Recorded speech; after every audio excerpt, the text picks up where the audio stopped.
इस how do organism के reproduce के नेक्स्ट सीरीज में हम लोग फिर से आगे बढ़ते हैं। स्वपरागण और परपरागण में विभेद कीजिए, ये 2022 का क्वेश्चन है। अगर हम बात कर ले यहाँ पे तो सेल्फ पॉलिनेशन और क्रॉस पॉलिनेशन कहेंगे। सेल्फ पॉलिनेशन तब कहेंगे जब एक पुष्प के परागकोश से पराग कणों का समान या आनुवांशिक रूप से समान पौधे का अन्य पुष्प में पौधों के वर्तिकाग्र पर स्थानांतरित होना स्वपरागण कहता है। यानी एक ही पुष्प के परागकण उसी पुष्प के क्या हो जाते हैं, वर्तिकाग्र पर गिरते हैं, तब इसको क्या बोलते हैं, स्वपरागण कहते हैं। बाह्य परागण कारक जो इसमें आवश्यकता नहीं होती, यानी इसमें अलग से आपके पास पॉलिनेटिंग एजेंट की जरूरत नहीं है।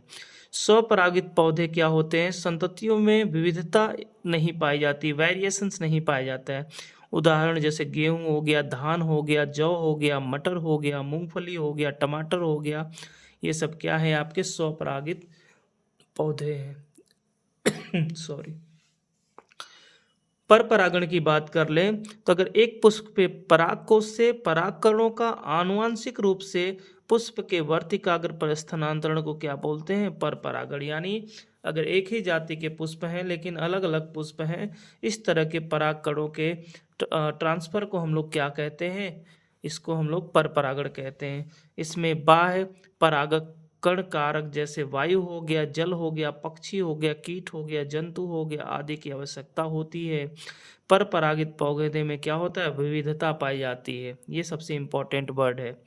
आगे उदाहरण में जैसे मक्का हो गया, बाजरा हो गया, फूल गोभी हो गया, सलजम हो गया, खीरा हो गया, सेब हो गया, केला हो गया, ये सब क्या है, आपके पर परागित पौधे। नेक्स्ट सीरीज में हम लोग आए हैं कि रीजनरेशन और बडिंग में डिफरेंस बताइए। तो अगर जीवधारी के टूटे हुए लघु भाग से कटे हुए भाग से नए जीवधारी का निर्माण होता है तो इसको क्या बोलते हैं, रीजनरेशन कहते हैं।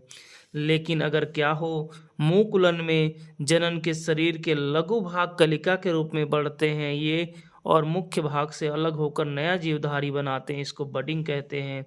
एग्जाम्पल में देखेंगे, छिपकली हिंसक जानवरों से बचने के लिए अपनी पूंछ गिरा देती है जिसका निर्माण पूर्ण हो जाता है, यह रीजनरेशन का एग्जाम्पल है।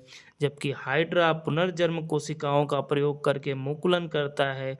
ये हाइड्रा में विशिष्ट स्थल पर कोशिकाओं के पुनरावर्तित विभाजन द्वारा मुकुल बहिर्वृद्धि के रूप में विकसित होता है। प्लेनेरिया एग्जाम्पल है रीजनरेशन का, जहाँ पे अगर किसी भी संख्या में इसको काटा जाता है, कहीं से भी काटा जाता है, ये पूर्ण जीवधारी के रूप में विकसित हो जाता है। जबकि